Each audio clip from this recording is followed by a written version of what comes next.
sin embargo, muchos de nosotros tenemos dificultades al orar. Y les hablo como un hombre que nunca en la vida he estado satisfecho con mis oraciones.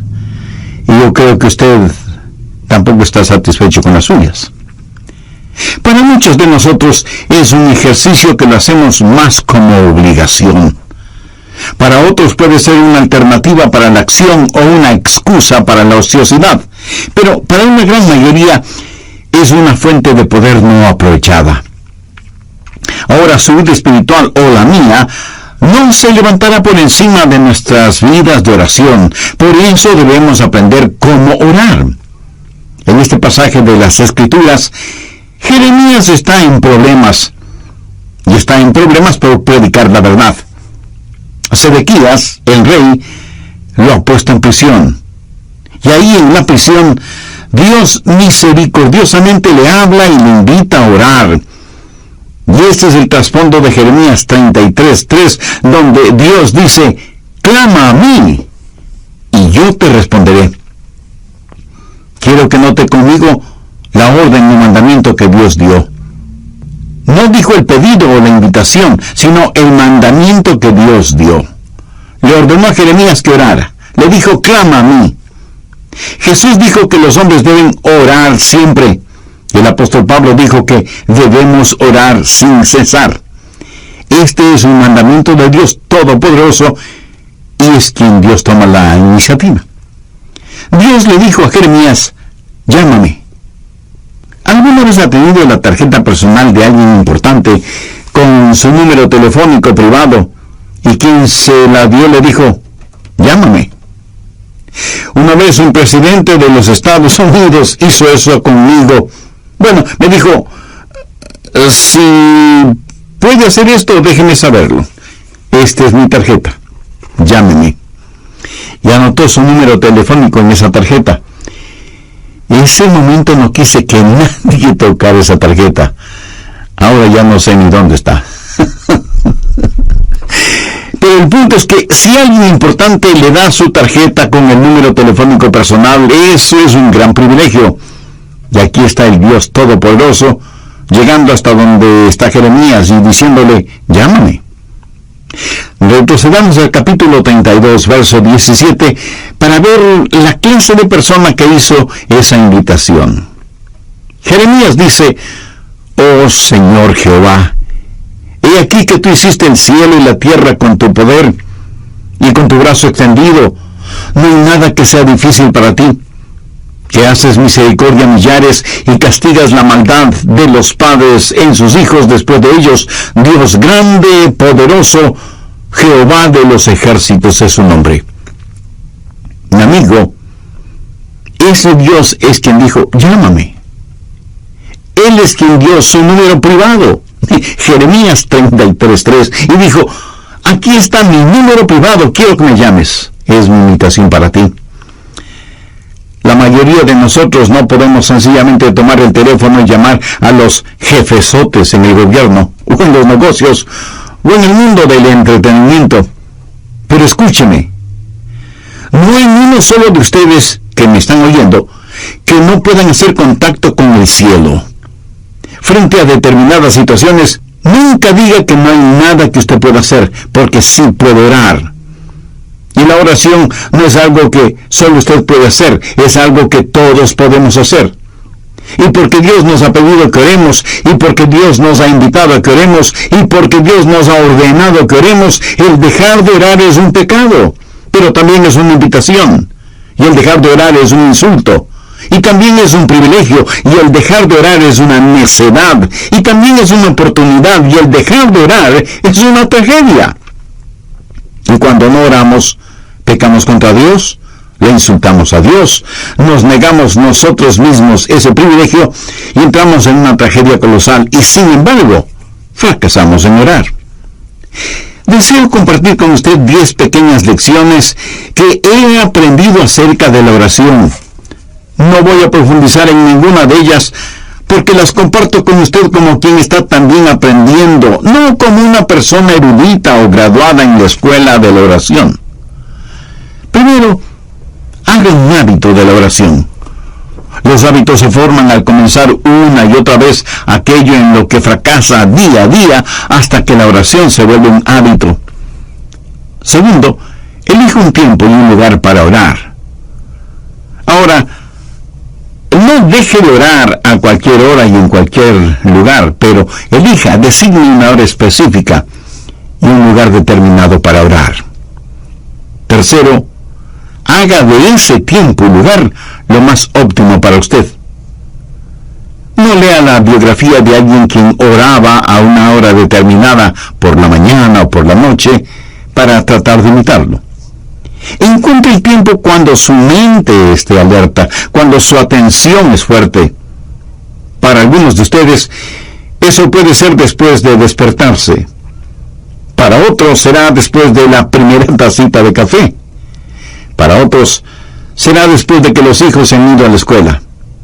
Pero lo importante es que usted encuentre el mejor tiempo, porque no hay nada mágico acerca de determinada hora. Cuarto, cuando vaya a orar, equípese. ¿Qué quiero decir con esto? Sencillamente que tenga su Biblia, un cuaderno para notas, lápiz o bolígrafo o esfero, o como usted lo llame, y su material devocional. Para mí sería casi inimaginable el tratar de tener un tiempo de oración sin mi Biblia y un cuaderno de notas. Yo espero que Dios me diga algo. Y si Dios me dice algo, quiero estar listo para anotarlo. Y aunque ya lo he dicho antes, lo voy a repetir ahora. La más débil de las tintas es mejor que la mejor memoria. Quinto, comience su oración leyendo la palabra de Dios. No ore primero para después leer la Biblia. Lea la palabra de Dios y después ore. Lo que Dios tenga que decirle a usted es más importante que lo que usted tenga que decirle a Dios, y su oración será mejor nutrida, avivada, entusiasmada, instruida y guiada cuando usted se hunde en la palabra de Dios. Sexto, aprenda a orar durante todo el día. En 1 Tesalonicenses 5:17 leemos: orad sin cesar. Una de las cosas que me ha bendecido al leer la vida de Dwight L. Moody, quien fuera el Billy Graham de su tiempo, es lo siguiente. Dicho por su biógrafo: nunca hizo oraciones largas, pero nunca pasó demasiado tiempo sin orar. ¿No es eso extraordinario? Nunca pasó demasiado tiempo sin orar. La oración fue para Moody un estilo de vida, y cuando algún asunto surgía, él oraba por eso. Yo tengo el hábito de orar por otros pastores cuando leo los boletines de sus iglesias. Oro por las iglesias cuando paso frente a ellas. Oro por las personas a quienes escribo cartas. Y aún mi correspondencia oficial es, para mí, motivo de oración. Leo el periódico buscando oportunidades para orar, no solo por las personas que han sufrido alguna tragedia, sino por aquellos que ocasionaron la tragedia. Y a medida que lee su Biblia, pregunte: Señor, ¿qué significa eso? Explícamelo. Hable con Dios. El otro día yo estuve en mi automóvil y le decía al Señor que le amaba, y comentaba con él una hermosa puesta de sol. Estoy seguro que a Él le agrada el que sus hijos aprecien las cosas hermosas que Él ha creado y que se lo digan. Séptimo, mantenga un registro de sus pedidos de oración y de las oraciones contestadas. Yo no hago esto tan bien como otras personas lo hacen. Tengo un cuaderno y escribo necesidades de oración y pedidos por los que he orado. El otro día estuve revisando uno de esos cuadernos de hace 10 o 15 años atrás, y fue una bendición increíble el ver cuántas oraciones Dios ha contestado, por algunas de las cuales ni siquiera lo había agradecido. Amigo, aumentará su fe si mantiene un registro de sus oraciones, lo que solicita, lo que recibe y cuando lo recibe. Octavo, cuando ora, póngase la armadura de Dios. No faltará quien me pregunte: pastor, pero si voy a orar, ¿para qué necesito ninguna armadura? Porque, mi amigo, la oración es una verdadera batalla. Aunque usted no lo crea, toda la artillería del infierno estará en su contra cuando ora. Quiero decir, justo cuando usted va a comenzar a orar, el perro comienza a ladrar, el bebé llora fuertemente, el teléfono suena, alguien llama a la puerta, los niños empiezan a pelear, algo se quema en la cocina y mil y una cosas más. Y usted siente que tiene sueño y su mente comienza a divagar, etcétera, etcétera. ¿Necesita uno ponerse la armadura de Dios cuando va a orar? Definitivamente que sí. No, bueno, si usted está solo o sola, ore en voz alta. Hay algo muy especial en orar en voz alta, vocalizando su oración. Por lo menos le ayuda a su mente a no divagar. Si está en un sitio en donde no moleste la privacidad de nadie, ore en voz alta. Ahora, no creo que es una buena idea el orar en voz alta cuando está en medio de una multitud. Alguien pudiera pensar que usted ha perdido un tornillo en la cabeza y pudiera terminar en el manicomio. Ahora, si su mente es como la mía, querrá hacer cualquier otra cosa cuando usted comienza a orar. ¿No ha notado cuán difícil es permanecer enfocado cuando empieza a orar? Y es justo cuando comienza a orar que su mente empieza a pensar, bueno, necesito hacer esto y aquello y lo demás allá. Bueno, tengo un secreto que lo leí en alguna parte, lo puse en práctica y da maravillosos resultados, ya se lo diré. 10. Si la cosa que distrae su atención de la oración es tan importante y está en su mente, ore por eso. ¿Sabe de lo que estoy hablando? Si, por ejemplo, estoy orando por los enfermos y el Señor me dice, Adrián, tienes que preparar un mensaje, dejo de orar por los enfermos y ese mismo instante oro por el mensaje. Hecho eso, puedo concentrarme en aquello que está en mi mente y que es el punto central de mi oración. Evidentemente, eso es lo que está en mi subconsciente y por lo cual quiero orar. En Mateo 21:22, el Señor Jesucristo dijo, y todo lo que pidiereis en oración, creyendo, lo recibiréis. Pero quiero que vea una segunda cosa. He hablado del mandamiento de orar. En Jeremías 33:3, Dios dice, clama a mí. Ahora, con el mandato quiero que note la confianza y la seguridad que viene con esa orden. Clama a mí y yo te responderé. Ahora, ¿es esa la verdad o no lo es? Es la verdad. El Dios Todopoderoso ha dicho, y yo te responderé. Eso da confianza, seguridad. Y sea que usted lo entienda o no, es la verdad. Dios responde cuando clamamos a Él. Dios contesta nuestras oraciones. Es promesa de Dios que cuando le pedimos en oración, creyendo, Él nos contesta. Suponga que usted envió una carta al presidente de su país, quejándose de alguna cosa. Ahora suponga que el presidente, en verdad, lee su carta. Sí, claro. Menos mal que solo estamos suponiendo. Unos días después de que usted envió su carta, llaman a la puerta de su casa y cuando usted abre la puerta, se encuentra frente a frente con el presidente. Usted se queda sin habla debido a la sorpresa y más aún cuando su presidente le dice, recibí tu carta y vengo a darte una respuesta personalmente. Y como esto más bien suena a ciencia ficción, recuerde que solo estamos suponiendo. Ahora deje de suponer.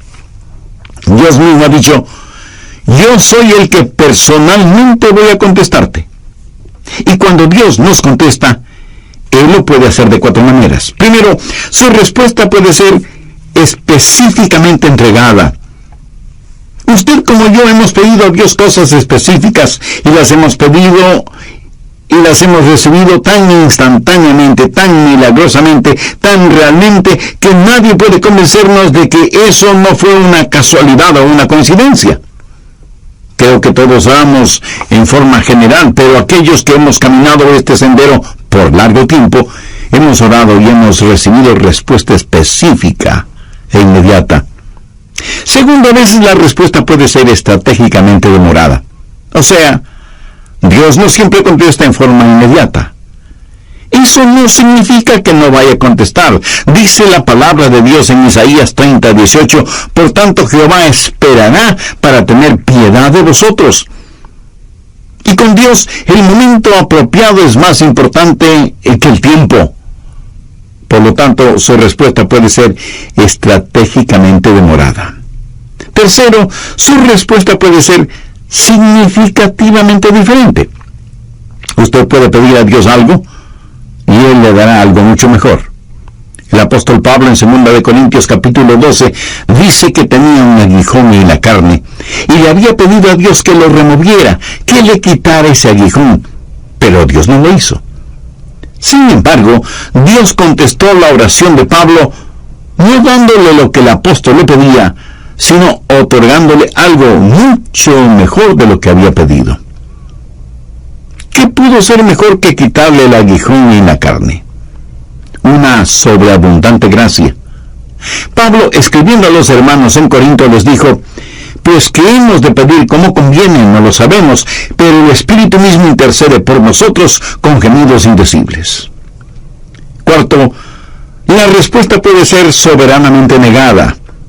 Usted puede pedir algo a Dios y Él le dirá: no voy a contestar tus oraciones, no porque tu corazón esté equivocado, sino porque estás pidiendo por algo equivocado. Y Dios le ama demasiado como para darle algo que puede hacerle daño. Dios le ama de tal manera que este mismo momento está abriendo la oportunidad para que usted, si aún no es un creyente, haga una decisión por Jesucristo ahora mismo. Usted, amigo, pudiera ser un importante ejecutivo. Usted, amiga, pudiera ser una hábil empresaria. No importa quién sea usted o dónde esté. Si no tiene la seguridad de su salvación eterna, no necesita ser un científico para saber que su condenación será eterna, independientemente de lo que usted crea al respecto. En el programa anterior compartí con usted 10 pequeñas lecciones que he aprendido acerca de la oración. Primero, hay que hacer un hábito de la oración. Segundo, hay que elegir un tiempo y un lugar para orar. Tercero, hay que saber optimizar ese tiempo. Cuarto, hay que equiparse para ir a orar. Quinto, hay que leer la palabra de Dios antes de orar. Sexto, hay que saber orar durante todo el día. Séptimo, es bueno mantener un registro de oraciones pedidas y contestadas. Octavo, para orar hay que ponerse la armadura de Dios. Noveno, si usted está solo o sola, ore en voz alta. Y décimo, si lo que le distrae de la oración es importante, ore por eso. También vimos que cuando Dios contesta, lo puede hacer de 4 maneras. Primero, su respuesta puede ser específica e inmediata. Muchos de ustedes, así como yo mismo, a veces hemos recibido respuestas inmediatas a nuestras oraciones. Segundo, su respuesta puede ser estratégicamente demorada. Dios no siempre contesta en forma inmediata. Su respuesta puede demorar, pero siempre será en nuestro beneficio. Para Dios, el momento apropiado es más importante que el tiempo. Tercero, su respuesta puede ser significativamente diferente. Dios le puede dar algo totalmente diferente de lo que usted pidió, pero siempre será algo mucho mejor de lo que fue su pedido. Cuarto, su respuesta puede ser una negativa soberana. Cuando Dios no contesta su petición, no es porque necesariamente haya pecado en su vida, sino porque su petición está equivocada. Y Dios jamás le dará algo que pueda dañarle, no importa con cuánta intensidad se lo pida. Por ejemplo, una jovencita cristiana puede enamorarse apasionadamente de un joven no creyente, carnal, mundano, pero ella, cegada por lo que cree es amor, le pide a Dios que le dé a ese joven por esposo. No le pide a Dios que el joven se convierta. Dios, para protegerla, le niega su pedido. Ella, de todas maneras, se une a ese joven y esa es una receta segura para un fracaso matrimonial y espiritual. Yo creo que todos nosotros agradecemos a Dios por las oraciones contestadas. Aunque debo admitir que muchas personas ni siquiera le agradecen a Dios por haberles contestado positivamente. Permítame decirle lo que yo he hecho. Le he agradecido a Dios por las oraciones no contestadas. ¿Usted alguna vez lo ha hecho? Ruth Graham, la esposa de Bill Graham, alguna vez dijo: le agradezco a Dios por las oraciones no contestadas. Si Dios hubiera contestado cada una de mis oraciones, cuando le pedí algo, 5 veces me hubiera casado con el hombre equivocado. Y siempre estamos orando, pidiendo cosas. Señor, esto es lo que quiero. Señor, ¿puedes hacer esto por mí? Y Dios dice: no sabes lo que estás pidiendo. Y pienso en algunos personajes bíblicos que pidieron a Dios que les quitara la vida cuando se vieron frente a dificultades. Moisés fue uno de ellos. Elías también le pidió a Dios que le matara. Y Jonás hizo la misma petición. Nosotros estaríamos ya hecho polvo si Dios contestara todas nuestras peticiones. Clama a mí y yo te responderé. Y la respuesta de Dios puede ser sí, no, te daré algo mejor o espera. ¿Qué he compartido con usted hasta este momento? La orden o mandato, la confianza o seguridad, y finalmente veamos la conquista. Clama a mí y yo te responderé y te enseñaré cosas grandes y ocultas que tú no conoces. Dios se ha revelado a sí mismo como un Dios que puede hacer lo que desea hacer. Veamos nuevamente Jeremías 32:17. Oh Señor Jehová, he aquí que tú hiciste el cielo y la tierra con tu gran poder y con tu brazo extendido. No hay nada que sea difícil para ti. Vamos un poco más adelante hasta el verso 27, en donde Dios presenta sus credenciales, por decirlo de alguna forma. He aquí que yo soy Jehová, Dios de toda carne. ¿Habrá algo que sea difícil para mí? En otras palabras, Dios está diciendo que, siendo como es todopoderoso, Él puede hacer aún aquello que desde nuestro punto de vista humano es imposible hacer. Conozco a personas que tienen dificultad para creer en milagros.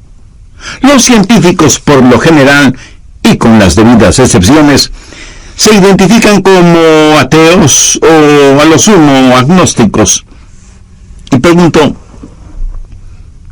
¿cómo nadie puede tener dificultad con los milagros si cree en la creación? Si usted puede aceptar Génesis 1:1, de ahí en adelante, todo es más sencillo de creer. La gente habla mucho de las leyes de la naturaleza y realmente no saben de lo que están hablando porque no existe tal cosa como leyes de la naturaleza. Lo que sí existe son las leyes de Dios que la naturaleza obedece. Dios no obedece las leyes de la naturaleza, es la naturaleza la que obedece y con exactitud las leyes de Dios. De paso, bien vale la pena mencionar que la naturaleza obedece mejor las leyes de Dios que los humanos, aunque somos los humanos los que nos hemos puesto la etiqueta de ser inteligentes. Dios lo creó todo, y lo creó como quiso crearlo. Jamás piense que Dios tuvo necesidad de nombrar varios comités de ángeles, serafines y querubines para que le asesoren en cómo debía crearlo todo. Si tal hubiera sido el caso, a lo mejor nada existiría, porque usted sabe cómo marchan las cosas cuando están de por medio los famosos comités, ¿verdad? Pero no permita que nadie le diga que la época de los milagros ya pasó. En Génesis 18:14 encontramos una muy interesante pregunta. ¿Hay para Dios alguna cosa difícil? Mi amigo, el problema no es con Dios y su habilidad. Anota el margen Mateo 17, los versos del 19 al 21. Viniendo entonces los discípulos a Jesús aparte, dijeron: ¿por qué nosotros no pudimos echarlo fuera? La referencia es que ellos habían tratado de sanar a un joven lunático o poseído por el diablo, pero no habían podido hacerlo. Cuando Jesús intervino, sanó de inmediato al joven. Eso motivó que ellos preguntaran a Jesús, ¿por qué nosotros no pudimos echarlo fuera?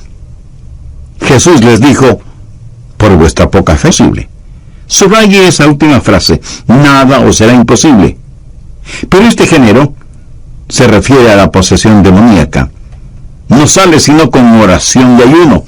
En otras palabras, Jesús les dijo, la razón por la que mi Padre no les contestó no es porque no tenga la habilidad para hacerlo, sino debido a la incredulidad de ustedes.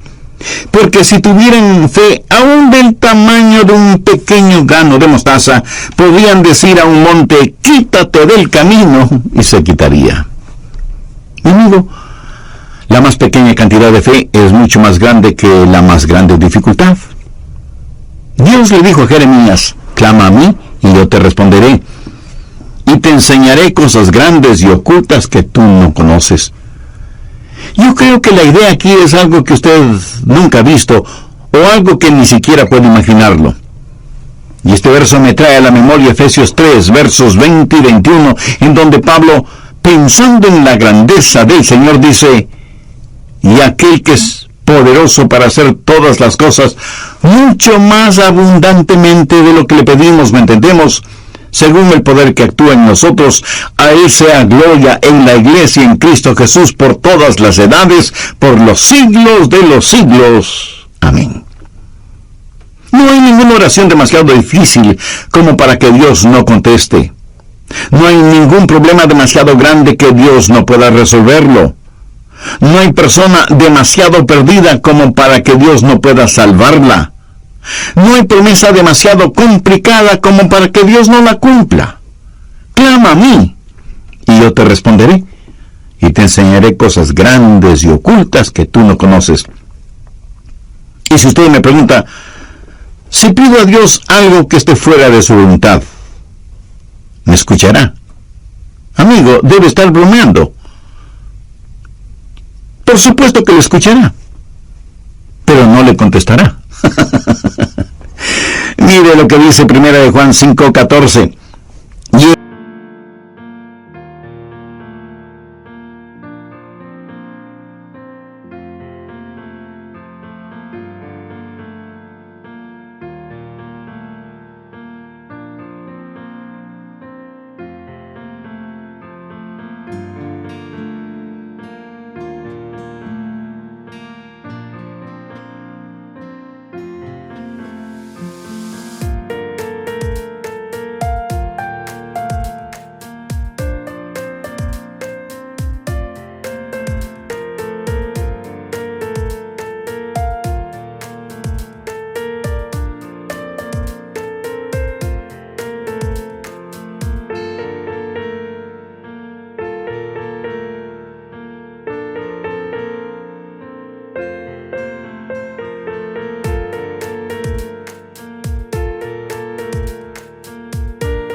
Esta es la confianza que tenemos en Él, que si pedimos alguna cosa conforme a su voluntad, Él nos oye.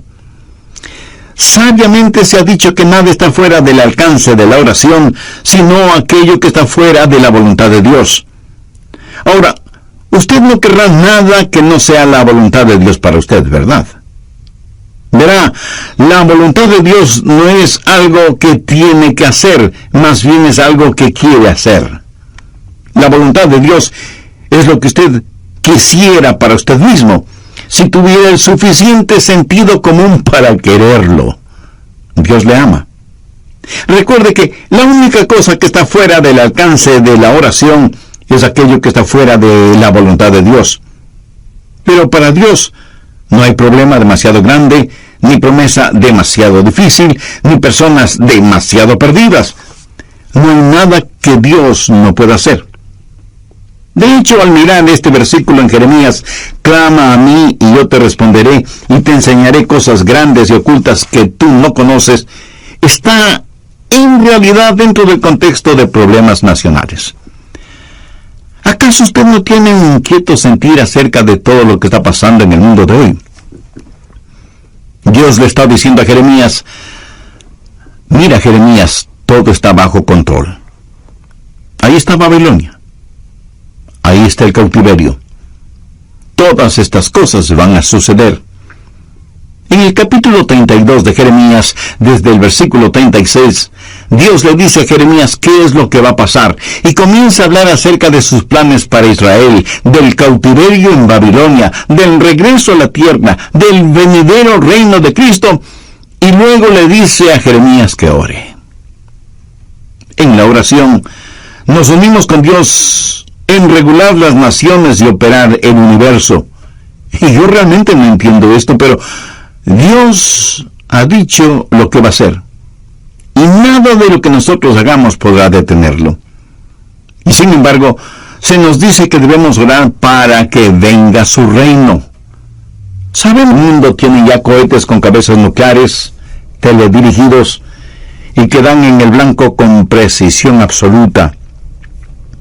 Hay cohetes que pueden ser disparados desde la superficie de la Tierra, desde las profundidades del mar, o desde las alturas espaciales. Pueden viajar sin que nadie los detecte, y tan velozmente como el pensamiento, y pueden tener una detonación demorada. Y si al decir lo que voy a decir usted piensa que estoy cambiando de tema, no es así. Solo escúcheme atentamente. ¿Sabía que en Juan 17 Jesús oró por usted y por mí? Veamos el verso 20. Mas no ruego solamente por estos, sino también por los que han de creer en mí, por la palabra de ellos. Ahí usted puede poner su nombre, o yo puedo poner el mío. Usted puede comenzar a orar ahora si es que tiene niños pequeños en su hogar, por las personas con quienes se casarán. Haga una oración de detonación retardada, sabiendo que dará en el blanco. ¿Sabe qué es lo mejor de todo esto? Que Satanás no tiene ninguna defensa contra nuestros cohetes espirituales. Tampoco existe un cohete contra la oración. Dios dice: clama a mí en tiempo de problemas, en tiempo de calamidades, y yo te escucharé. Amigo, yo no estoy haciendo esa promesa. Es la promesa de Dios en Jeremías 33:3. Clama a mí y yo te responderé y te enseñaré cosas grandes y ocultas que tú no conoces. Cosas que son mucho más abundantemente de lo que pedimos, ¿me entendemos? Mi anhelo es que en su corazón usted pueda decir: Señor, enséñame a orar. No, enséñame cómo orar, sino sencillamente enséñame a orar. Necesitamos orar. Le agradecería que usted ore por mí, para que mi oración pueda ser más estratégica. No quiero ser un hipócrita acerca de la oración y pedirle que haga algo que yo no lo haga. Profundicemos en nuestra vida de oración y agudicemos nuestro enfoque. Vivimos en días tenebrosos y los hijos de Dios necesitamos orar.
La forma de orar es tener la capacidad de decir: Padre, nuestro Padre.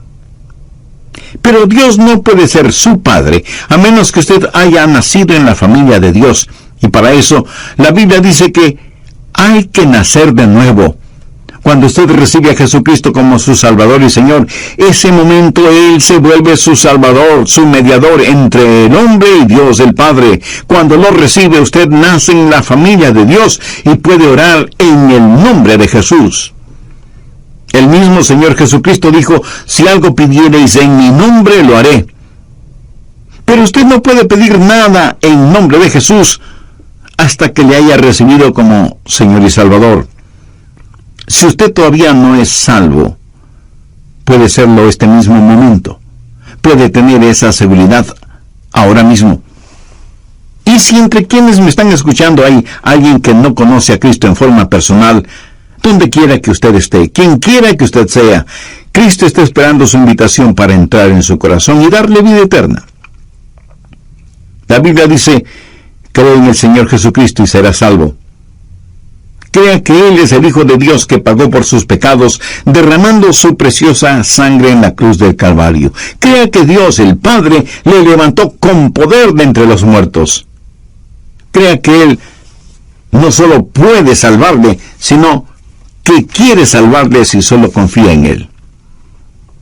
Si este mismo instante usted confía sinceramente en Él y le recibe como su Salvador y Señor, sus pecados le serán perdonados inmediatamente.